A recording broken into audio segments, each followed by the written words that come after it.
And all the time. Amen, amen. It is always a privilege to be here with my brothers and sisters in Christ.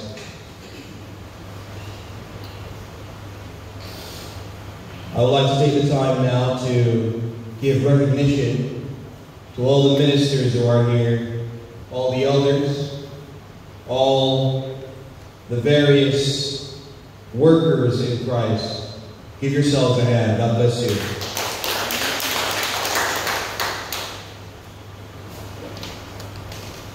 You only have one musician here today. Give him a hand. He did a wonderful job. Amen. Amen. And last but not least, my family follows me everywhere I go. Early morning, late night, we have been through so much together. God is good, God is faithful. At this point, I would like to extend thank you to the leadership of this church, the elders and the ministers, for allowing me this opportunity to preach God's word to all of you. Where I stand to preach at the pulpit every week, I am reminded of my inadequacy. I am always reminded of the privilege I have because I am an imperfect man. And any preacher who stands to preach and thinks that he is perfect, he has totally missed the mark. Preaching from the book, the Bible, as an imperfect man, the Bible, which is inspired by the perfect God, is a constant reminder to me, and by extension, should be a constant reminder to all who preach of their inadequacy. God's word is truth, brethren. It is the standard by which all of us must live. It is the standard by which all of us must align our lives by. The Word of God is living and active and sharper than any two-edged sword. And it is by our exposure to the Word of God that we grow in regard to our salvation. We please our God, we please our King, and we live a life that glorifies Him and draws His sheep to Him. Amen, church. At this time, I would like for us all to turn our Bibles to Matthew chapter 5. We're going to be looking at verse 1 through to verse 12. The Word of God declares, when Jesus saw the crowds, He went up on the mountain, and after He sat down, He began to teach His disciples. Verse 2, He opened His mouth and began to teach them, saying, Blessed are the poor in spirit, for theirs is the kingdom of heaven. Blessed are those who mourn, for they shall be comforted. Blessed are the gentle, for they shall inherit the earth. Blessed are those who hunger and thirst for righteousness, for they shall be satisfied. Blessed are the merciful, for they shall receive mercy. Blessed are the pure in heart, for they shall see God. Blessed are the peacemakers, for they shall be called sons of God. Blessed are those who have been persecuted for the sake of righteousness, for theirs is the kingdom of heaven. Blessed are you when people insult you and persecute you, and falsely say all kinds of evil against you because of me. Rejoice and be glad, for your reward in heaven is great. For the same way they persecuted the prophets who were before you. Brother, the last time I was here, preached a message, and when I was done, one of my church sisters said to me, when are you coming back? I said I'm going to check my calendar. And when I checked my calendar, it was not supposed to be this Sunday. So when I was called by Reverend Clark, he told me, Hamilton, I want you to change what's on your calendar and find your way to Lances Bay. I felt tremendous joy. I'm so happy to be here, and I hope the feeling is mutual. Amen. The Smile Church, I love them. Because when it's time to walk around and greet everybody, you can greet everybody. But when the church is big, there may be somebody in there that's going to greet me today. And poor him don't know. It's because you just don't have enough time. Oh goodness.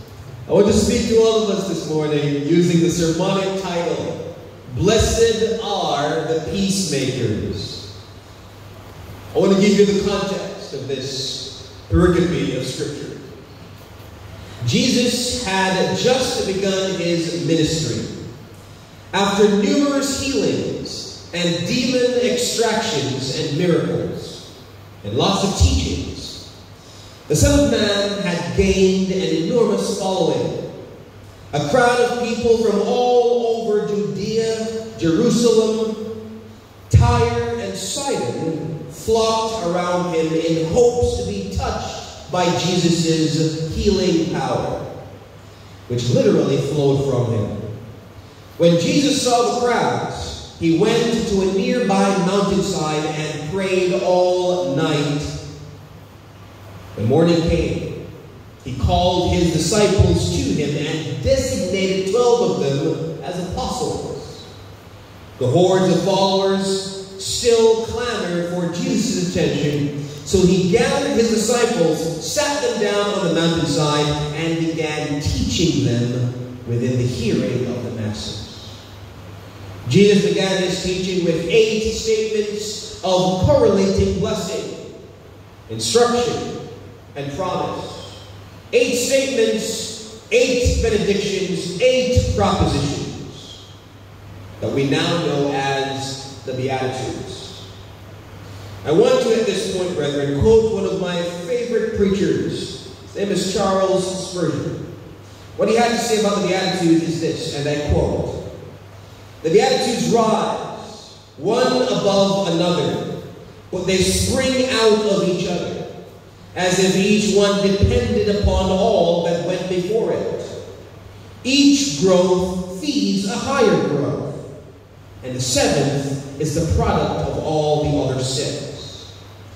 The 2 blessings which we shall first to consider have this relation. Blessed are the mourn. Blessed are they that mourn. Grows out of blessed are the poor in spirit. Why do they mourn? They mourn because they are poor in spirit.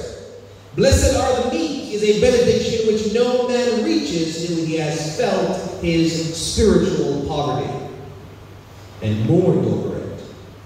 Blessed are the merciful follows upon the blessing of the meek, because men do not acquire the forgiving, sympathetic, and merciful spirit until they have been made meek by the experience of the first 2 benedictions." Unquote. I want you to imagine the Beatitudes like a ladder. One step leading to another step. One step depending upon the other. One step depending upon all that came before it. Which is why we can read the Beatitudes in this way. Blessed are the poor in spirit, for theirs is the kingdom of heaven. What flows out of that is this: blessed are those who mourn, for they shall be comforted. And what flows out of blessed are the poor in spirit, and blessed are those who mourn, is this: blessed are those who are gentle, for they shall inherit the earth. What comes after that flows out of the 3 that came before it. Blessed are those who hunger and thirst after righteousness, for they shall be satisfied. What comes after that depends upon the 4 that came before it. Blessed are the merciful, for they shall receive mercy. And what comes after flows out of all that came before it. Blessed are the pure in heart, for they shall see God. What comes after that flows out of all that came before it. Blessed are the peacemakers, for they shall see God. Or rather, they shall be called sons of God. And what comes after is the result of blessed are the poor in spirit, blessed are those who mourn, blessed are the gentle, blessed are those who hunger and thirst after righteousness, blessed are the merciful and those who receive mercy, blessed are the poor in heart, blessed are the peacemakers. This is the result. You will be persecuted for the sake of righteousness and for the sake of Jesus' name. Spurgeon also says, and I quote, "This ladder of light, that though each step is above the other, and each step brings out of the other, yet each one is perfect in itself, and contains within itself a priceless and complete blessing."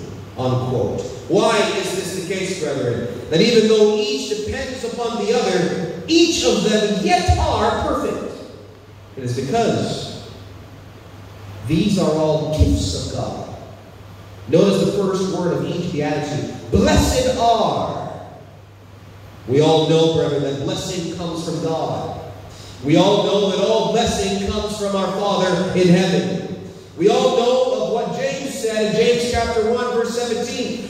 Every good and perfect gift comes from God. If we are blessed, it is because of God. If we are poor in spirit, it is because of God. If we mourn over our sin, it is because of God.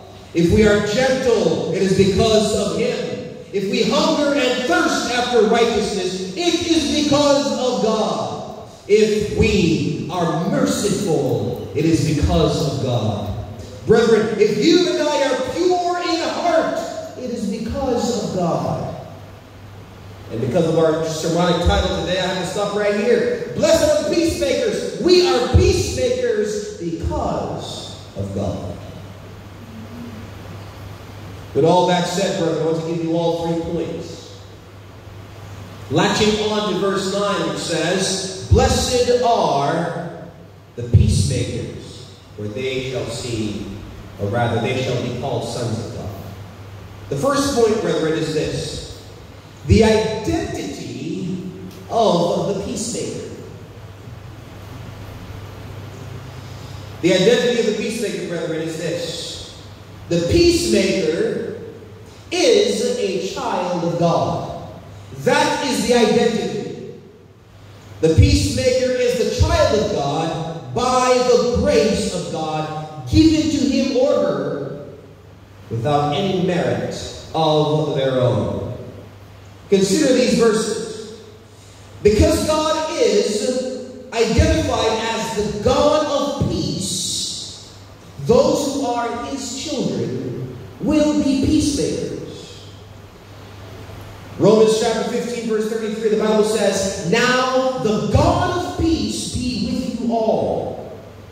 Philippians 4, verse 9 says, "The things you have learned and received and heard and seen in me, practice these things, and the God of peace will be with you."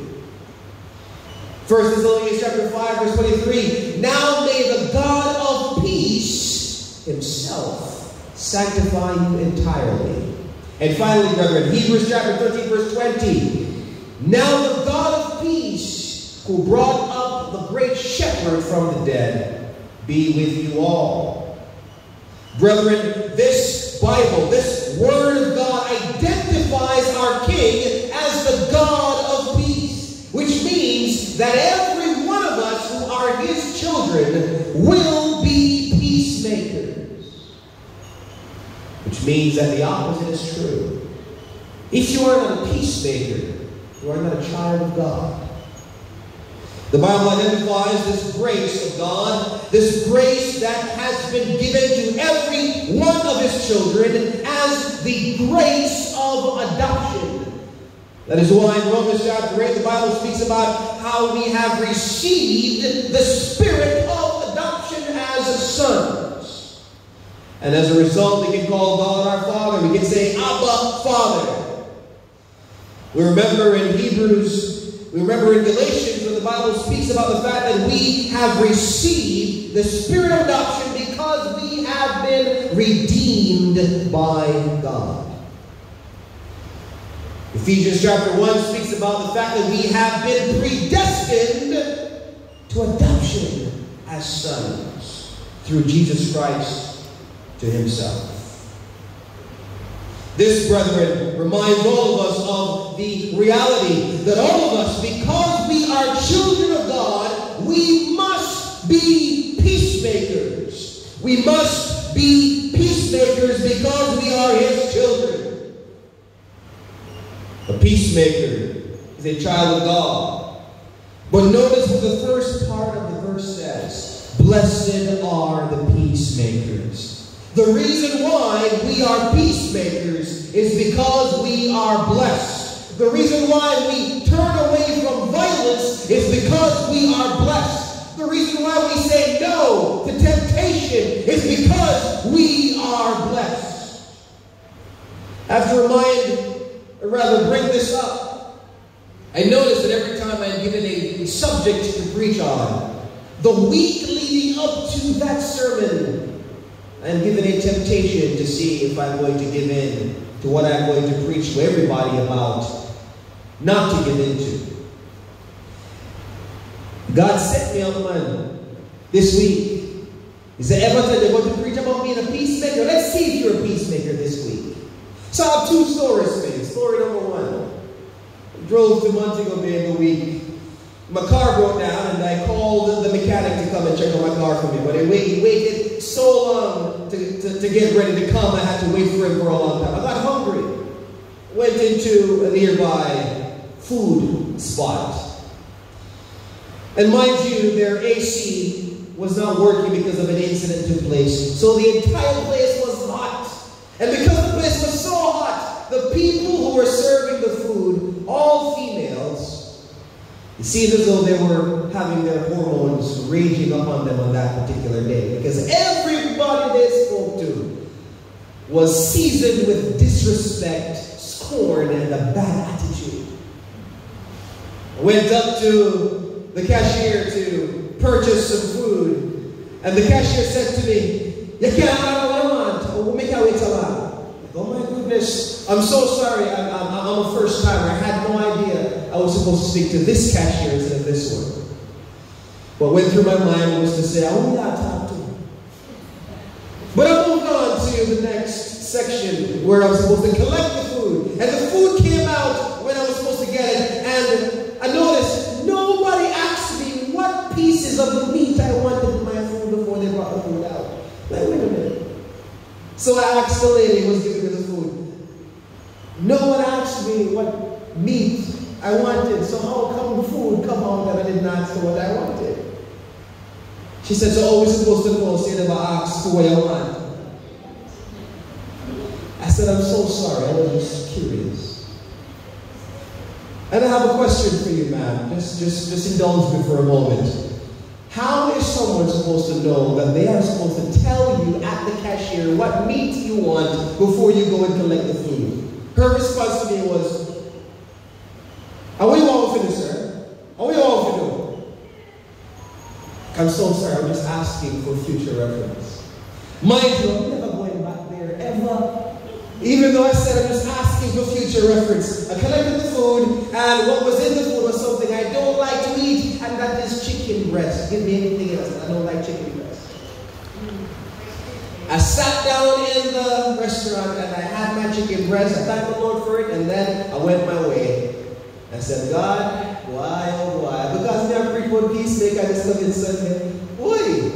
But that wasn't it. It wasn't done there. The next thing that happened this week to me that tested me so much was I was on my way to my interview Monday morning, and I was driving, and there was a man who was crossing the road with his daughter, with his door open to put his daughter in the car. His door was in the road, and it's a guy I know very well, so I honked my horn to say good morning, or hey, you know how we honk our horn to say, hey, how's it going, or we are Helio. We just honk our horn very lightly. We don't honk it hard and say, get out of the way.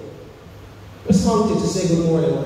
I went around his door and I kept going. I stopped down by the main road to pick up my co-worker or my co-interviewee because we're going to get the interview at the same time.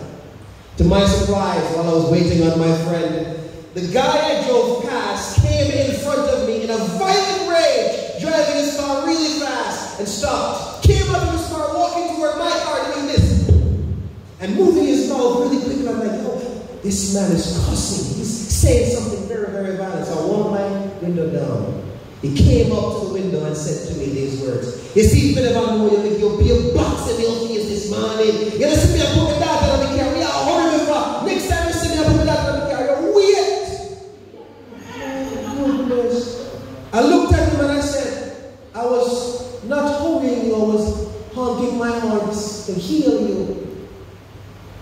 Brother, even you say, if I know you're pointing in my face. And I said to him, I apologize. I'm sorry. I apologize. He turned around, he walked away, went into his car. And he turned his car, turned around, a U-turn in the road.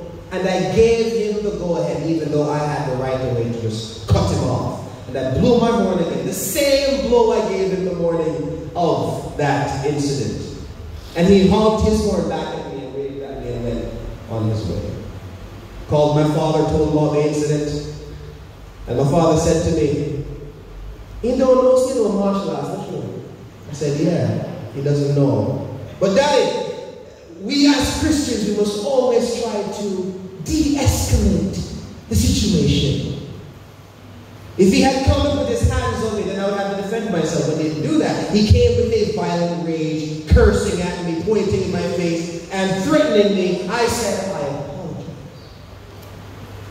To which I said again, God, because I preach for peacemaker this Sunday. Oh my goodness. And here I am, preaching this sermon, and I had to share that story with all of you, because we, if we are children of God, we must be peacemakers. We must always seek to de-escalate the situation. My mother told me, and my wife told me as well when I told the story, I bet said man feel bad now, they can't go in business, because he did not match his energy. Because I could have said, back soon. I can't back skin on my face. Come out of the car, stand up in my face. I said, back soon. I could have done that. But what would have that accomplished? They would have said, Pastor, in a fight on a main road this morning with somebody. And then the reputation of mine is destroyed. And then you hear the man standing in the pulpit to preach, be peacemakers. Could not even be a peacemaker himself. The devil sends temptations, and God gives you what you can bear. So just because you're a Christian, don't think that God's going to say to the devil, no, don't tempt him today. You are going to be tempted. You are going to be tested. But you must be peacemakers. De-escalate the situation every chance you get. Give up your right, even though it's difficult. Point number 2 is this, brethren. The work of the peacemaker. Blessed are the peacemakers, the scripture says. The work of the peacemaker is that we must go to war every day against the flesh in order to keep peace and have peace in our relationship with God. This war never ends in this life. This war continues throughout the Christian life. But we know that we all will win because we have God fighting with us. Brethren, I want to bring to your attention a Latin phrase. Si vis pacem, fas bellum. It means, if you want peace, make war. And why is this Latin phrase, why is this English phrase from the Latin phrase so important to the Christian life? Let me tell you why. The Bible says that we must make no provision for the flesh in regard to its lust. The Bible says that we must not sow to the flesh because we will reap destruction. The Bible also tells us what the deeds of the flesh are. They are sensuality, they are impurity, they are outbursts of anger, they are disputes, they are factions, they are jealousy. And the Bible says in Ephesians chapter 6 that we must put on the whole armor of God so that we may defend ourselves against the wiles of the enemy. We must, brethren, put on the helmet of salvation. We must have our shield of faith. We must have the sword of the Spirit to go to war with the devil, against the devil, and against our flesh every single day. Just think about it. When you are tempted to answer the person who offends you, when you are tempted to throw hands, when you are tempted to respond, when you are disrespected, there is a war that goes on inside of you. Thoughts that are saying, answer him back. Thoughts that are saying, smack him in the face. Thoughts that are saying, defend yourself. But the Spirit that is in you is fighting against the flesh to prevent you from fighting against those around you.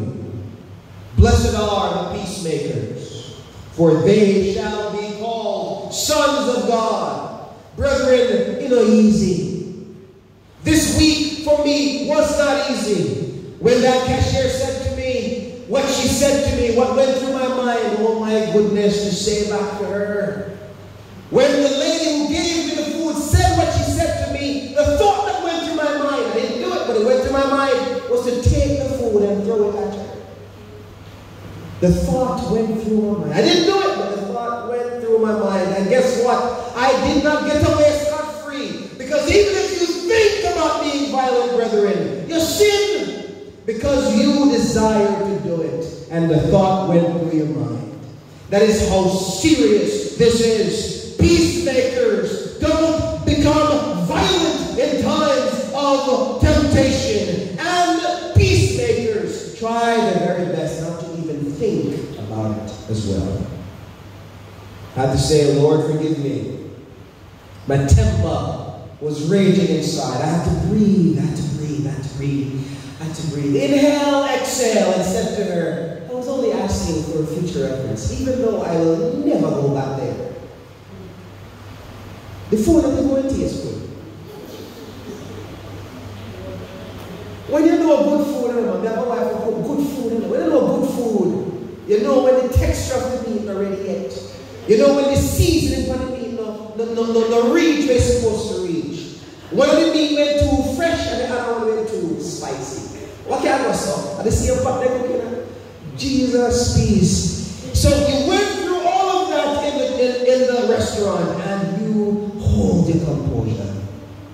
I couldn't finish the food. I had to eat one piece of chicken, a few spoonfuls of rice, and then throw the rest away. Blessed are the peacemakers.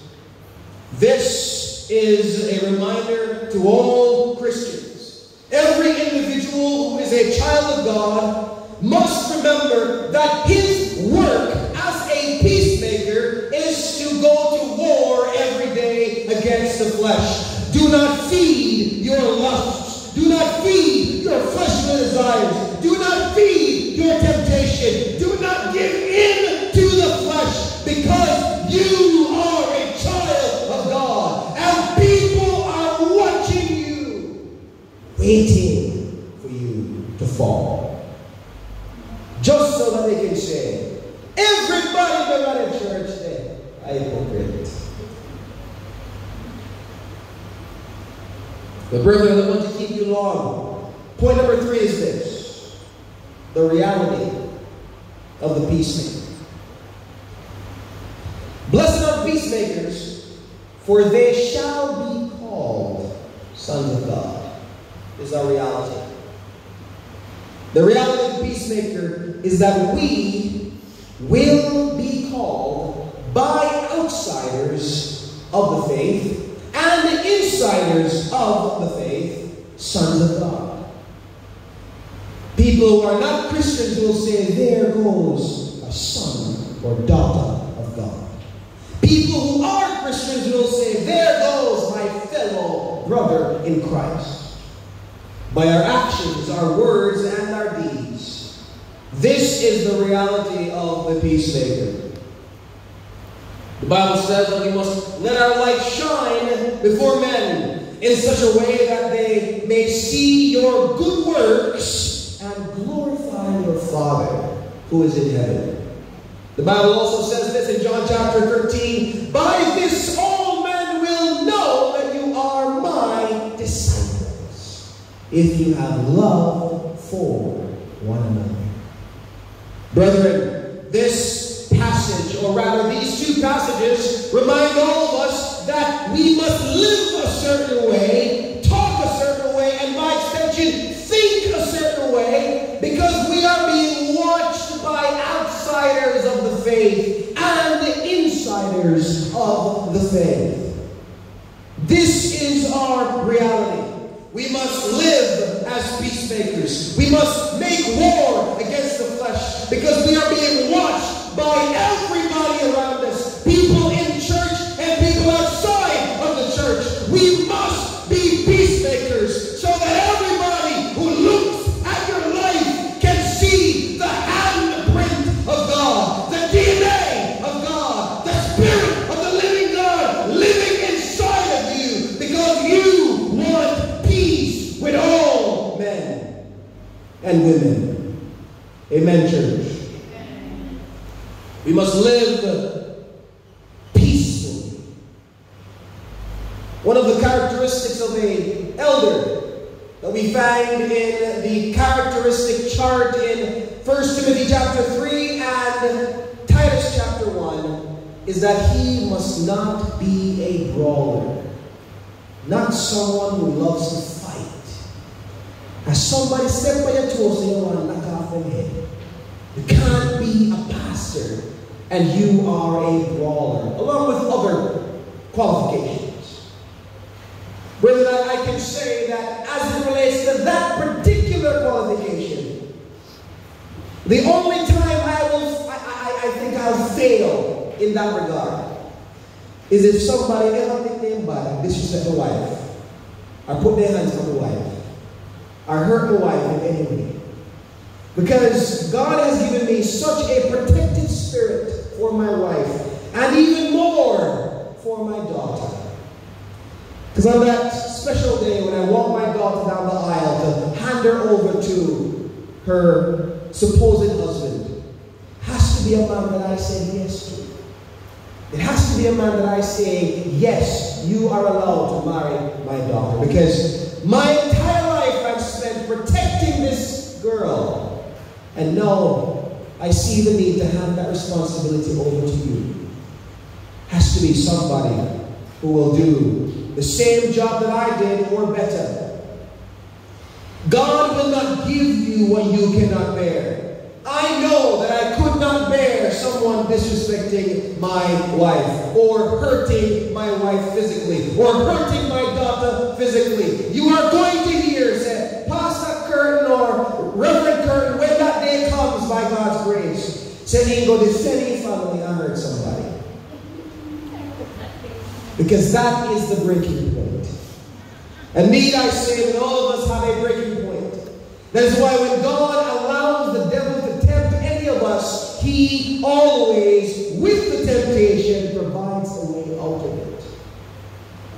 And this is by his grace that all of us are peacemakers. If you have been through what I've been through this week, or worse, and not even this week, this month, or this year, and you can point to that time when you're going to tell them about every string what make them up, but they decide to say, God will not be pleased with this, I'm going to turn away. You did that, brethren, because of the grace of God. He works in you, both to will and to work for his good pleasure. So we must never say, I said no to this opportunity to be violent because of me, because of how good I am, because of how special I am. You can't draw me out because me above everybody else. Oh no, we gotta say it is by His grace. It is by His grace, brethren, because greater is He that is in you than he that is in the world. And it is not just the devil who is in the world, but every sinner who wants to draw you out. We must be peacemakers. Amen, church. And just to recap, in closing, the identity of a peacemaker. Every Christian, every peacemaker is a child of God by the grace of God. And we must know and remember that we did not become children of God because of our merit, but because of His grace. Grace that we must thank God for every chance we get. Amen, church. Point number 2, a recap. The work of the peacemaker. The work of the peacemaker is this. We must make war against the flesh every day. Let me tell you something. The devil does not take a break, and your flesh does not take a break. When you are sleeping, the devil is working. When you are sleeping, your flesh is still working. Be killing sin, or sin will be killing you. And finally, the reality of the peacemaker. The reality that we all go through and will eventually go through if it hasn't happened yet, is that by outsiders and insiders, the peacemaker will be called sons of God. People will look at you and say, there goes a child of God. Because I can tell you, every individual on that morning, Monday morning, I remember the time, 8:30. In the middle of the road, all the people who stopped to see, and when man can walk up to the man car, so I like a fight go on, because people seem to like to watch fights. And take out their phone to record fights, and they don't want to stop the fights. Everybody who saw what happened, mostly saying, some of them, I should have had the income comes to box their face. I see what I do. And some of them must have been saying, I must want Christian nothing because how somebody will take a threat like that and do come out and care and say box you. The reality of the peacemaker is that you will be called children of God, sons of God, by outsiders of the faith and insiders of the faith. Thank you all so much for your time. God bless you.